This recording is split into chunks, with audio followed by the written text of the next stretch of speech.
So, welcome everybody to the Tune In and Tone podcast. Another episode, and today we're actually doing in my living room. Finally got everything sorted, still kind of moving, getting rid of some stuff. Bit of a level up. But yeah, and also obviously, I know it's me and Sophie's podcast. I forgot to fully introduce you just then. Yeah, normally you do, hello, welcome to the Tune In the Same podcast with my co-host, Sophie Rosenberg, and then I say hi, but you just skipped over that. They're just used to it now. It is what it is. It is what it is. They Anyways, just know. Yeah, what we're going to talk about today then? Do you want to kind of intro it? Yeah, so I think a big thing for me and you and for other business owners recently is really getting into sort of spirituality a little bit more, thinking about regulating your nervous system, especially in the line of work that we are, because it is so stressful. And I think the main thing, especially for me, has been regulating my nervous system, not being in that fight or flight. Like, if a client wants to leave, like, are you suddenly like going into panic mode, going into overdrive, overthinking? And that could be applied to like my day-to-day life as well. So it's kind of going through where we've kind of gone and started with like breathing techniques and how we've applied that not only to like day-to-day life, like with meditation, but like how that's helped us in our business as well as our personal life. Yeah, and how that like, can be applied to what you're watching.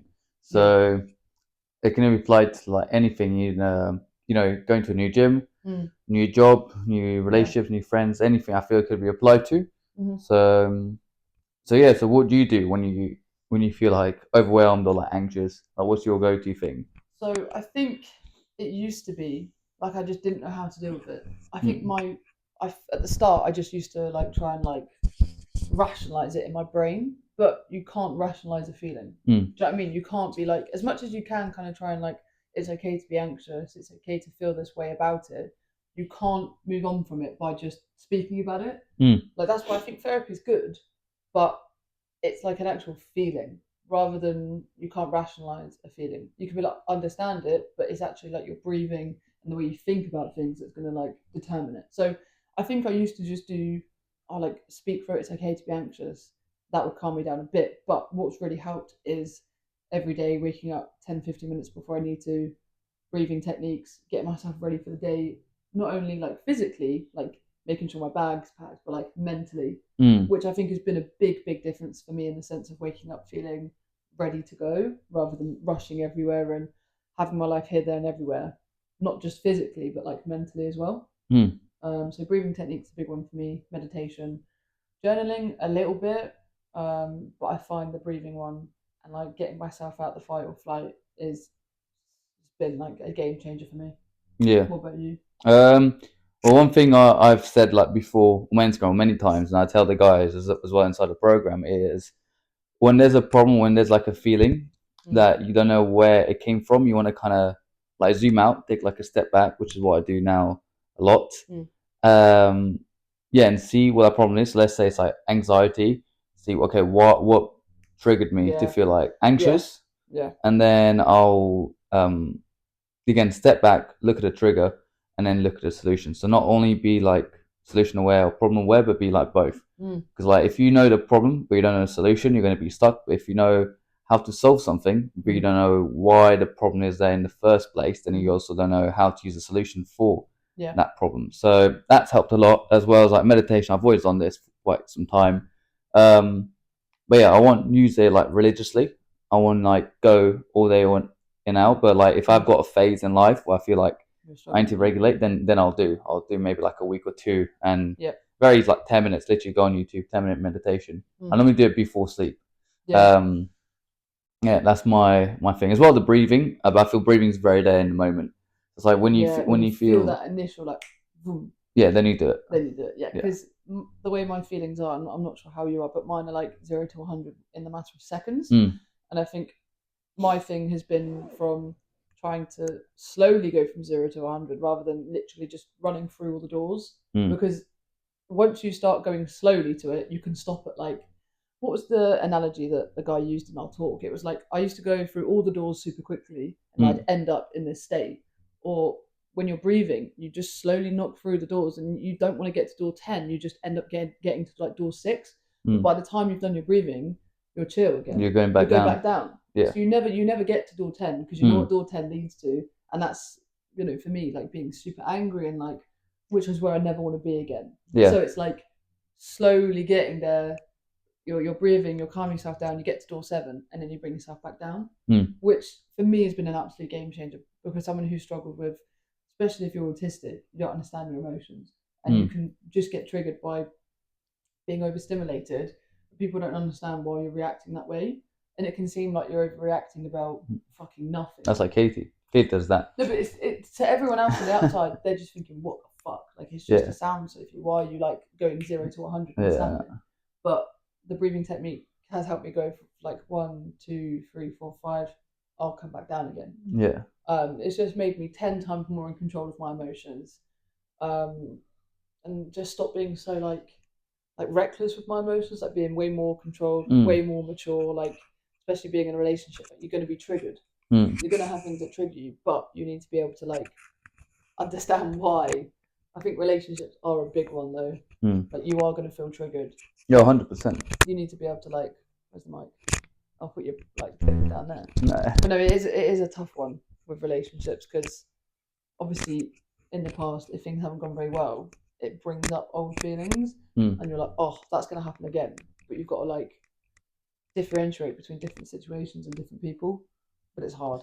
Yeah, it is hard. And like, oh yeah, so like what I used to do, you said about like obviously you go 0 to 100, and like ultimately you can't like actually know what feelings coming and whatnot. Like what I used to do, which was really bad, is I'd have that feeling and then I'll try and fight fire with fire, which obviously wouldn't. So like if I was like very anxious or angry or something went wrong, I'll try and tackle it like head on. So let's say, give me an example and then what you would do. Yeah, let me give you an example. Let me say, I'm pissed. Like I come home, right? Yeah. I'm like an hour behind on schedule. Yeah. If I can come in and then like my, like I just forgot my prep meal, or I forgot to cook, or I don't have time, or I don't have like the chicken in the fridge. I forgot to defrost, something stupid like that. That would trigger me, right? Defrosting the chicken, is it? That's a trigger. I know. And then I'll literally I'll get so pissed. I'll get so angry. I'll like defrost it, but then the rest of the night, fuck. But I'll try and just fight that emotion with the emotion. With the same emotion. With the same emotion, yeah. Fight anger. With anger. Yeah. So like fight or fire, which obviously doesn't put it out. Does not, no. Yeah. So instead, I'm like, cool. I'm just gonna do the thing, which like I'll literally break it down. I was like, okay, so what can I do from here? Defrost the chicken, or go buy some new one. Or go and buy some new one, or whatever. It's never that deep, but in that moment, it's so deep. Yeah, no, it is. And then I'll be like, oh, cool. When I defrost, I can actually just go and do like the other work. Because before I'd be like, nah, defrost the chicken. Like, fuck this. Like, fuck this. I'm not doing any of that. Yeah. But in actual fact, you just need to remain calm. Be like, okay, cool, that's happened. So I'm just gonna, whilst you're defrosting the chicken, I'm just gonna go do some work. So like. And what helps me is like I put today on Instagram. Like every 15 minutes in the morning now, I have the thing of like things I need to do like today. 100%. And I'll put them in like priorities / to-do list. So I'll go through it as much as I can today. And if it's something like this happens, I'll look at my to-do list and be like, cool, I just need to take off now the most important. If it's like something I need to give someone, if it's a client setting up, like things that are like non-negotiable, like things that can't be for tomorrow. I'll just do them. And then the ones are like, oh, you know, can be moved. Yeah, the ones that can be moved are the ones that doesn't have to be done today. I was like, cool, and I'll just replace that. Yeah, I think that helps. As much as the Google Calendar is helpful, I feel like sometimes things crop up, and I don't really allow sometimes for those times to happen, because then I'm like, oh fuck, I can't do that at that time. And it just sets me into a little fucking spiral. Yeah. But that's why every day, as well as I have my weekly planner, I have a day planner, because things come up and you can't always be in control or account for those things. You kind of need to be able to be flexible, which I'm not. Like when I have my schedule and my routine, nothing's getting in the way of that. But when it does, I'm like, fuck. So that's what I used to do as well. And then what I start doing, and I tell the guys, well, you got to look at your calendar as like a non-binary calendar. Yeah, something that can be adjustable. So like the structure and routine is there, but if something like changes, either for the good or bad, then you can also go into Google Calendar. Right, this is why I like Google Calendar so much. You can literally move it. Pick up the box and move it. I like sometimes I'll do that with my training, right? If a client hasn't shown up, or I've just gone on something a lot quicker than I thought, then I'll just move something as simple as like training to a bit earlier, and just live with that inconvenience. But then it means later on I'll have more time to go home and do the admin and do all the other bits. So now you're a homeowner. homeowner, you've actually got other stuff to do when you get home. Yeah, I know. You've got like clean the plates and stuff. Clean it. How does that feel? Quite good. It's alright. Is it nice? Yeah. It's a lot manage of it. work though, isn't it? Like, yeah, it's living. We still got cardboard to just like to move after nearly a month. Is it worth it though? Is it nice? You happy? Yeah, yeah. It's so much better, especially having the office. Office is a big thing. That's the biggest win. I'm so excited to get my own office soon. It's like I'm able to now go in the office, do the work, close the office, and not have to worry about work. I'll leave my business phone in there as well. That's another thing. That's the main thing. For you, I'll leave the whole business in the bedroom. In the office. How long has it been since I've been telling you to get a work phone? I don't know, a few months. Nah, it's been since like March, bro. Yeah, I know, but I just kept putting October. It off. I know, I kept putting it off. It's one of those things. But why did you put it off?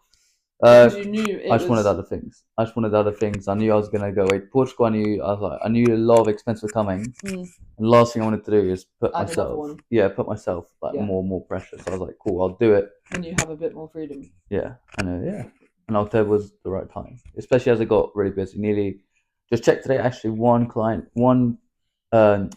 slot away from reaching 30 clients. That's insane, bro. Because I was checking. Because the thing is, they're not all in the group chat, so you have to like add up because I forget some of the clients, like some of the one-offs, especially that have been with me for a bit longer. Even though obviously guys in the 20s and 30s is my thing. Yeah, but ones who are with you before you kind of like narrow down. Yeah, narrow down, and then there's obviously some people come outside that niche because they just trust me, or they've been referred, or they just know I'm good at what I do. And then so they'll just come to me, and I was like, cool, yeah, like Greg approached me. He's like 6 times. I was like, yeah, cool, like you work hard. Yeah, we can do bits. Don't worry. Bro acts like he's 20 or 30. So this guy is. To be fair, yeah, that's the thing. What were we talking about the other day at work? Snot rockets. He was literally talking, Greg. He was talking about snot rockets and like 9 a.m. in the morning at the gym. Yeah, this guy is 69 years old, but honestly, he's got more energy than the most like 20-year-olds. He looks insane. Yeah, he's got so much banter. He has a smile on his face every time he comes in the gym. He's kind and he's happy and he's a laugh to be around. He says hello to everyone. That's the exact type of person. Number one, you want in your team, and number two, that you want in a gym. Yeah. Like, do you know what he always says though? Because he's going to turn 70 soon. Yeah. Right, which is a bit crazy. Secret, bro? No, he's not. The secret is so much ADHD in that guy. Like, and we sometimes have like chats in between like rest times when I'm training him, and he's like, you know what? I've done all this. Like, since he's ever like he was talking to me in the gym. He used to have like when he used to be in New York, he used to be an accountant. Used to go to uni. Used to do jiu-jitsu, go gym, and have 2 full-time jobs. Yeah. Right. And then this guy, I was like, oh, cool, but like, what about sleep? And he's like, yeah, I slept like 4 or 5 hours. And he's done this for the last, like, this is what I mean. This guy's done this since he was like 18, 19. And he's like, and you know what? I've done all these things. I've flown all the world. And it's like, I still haven't done anything. That's crazy. So that's literally 101 ADHD. I was like, yeah, that's your ADHD because you got so much going in your brain, you can never stop. You can never stop. It's good in a way, pros and cons. There is serious pros and serious cons. Yeah, extremes because like so many extremes. I know a lot of people ADHD. Like I've got a little bit, even though I've never been diagnosed. I'm fucking sure I do. I'm telling you now, bro. I'm diagnosed with autism. You diagnosed me. Fully tell you are the exact same as me, if not a bit worse in some senses. So yeah, but I've met a lot of people. Like Greg is extreme. Extreme. What a guy though. Like on the scale, yeah. But all of them are just really successful. Of course, It's a serious trait in people who have maybe their own businesses or just work super, super fucking hard and are always really, really successful. Not right in the head. They're just not right in the head. No, but I feel like it helps. Yeah. Like my autism has made me be able to do so many things that most 24-year-olds would not be able to say they've done. Yeah. And the same for you. Superpower. Yeah. The same for you though. Yeah. Oh, you know when you were younger and people would be like, you don't think that your autism is a negative, it's a superpower. That's what you just sounded like. It is like it's a positive, not a negative. Even when I have like client meetups with like Connor and Greg, they all look at me like, you know, we're all like just a little bit of a little piece of you. A little piece of you. Yeah, you attract what you are, and I feel like I see so much of myself in all of my clients, but specifically the younger ones, specifically like the ones who've just gone to uni. Like I just see so much of myself in them, and it's really sweet. Yeah. What are you fucking laughing at? She said a little bit of you at uni. Let's move on quickly. Shut up. I'm keeping that bit in because it's funny. Maybe they were. Hope not. Silent now, bro. No. maybe me in like final year. I see a lot of. Oh yeah, finally Sophie. Not first fresh this week. Shut up. Yeah, but it's so funny how different.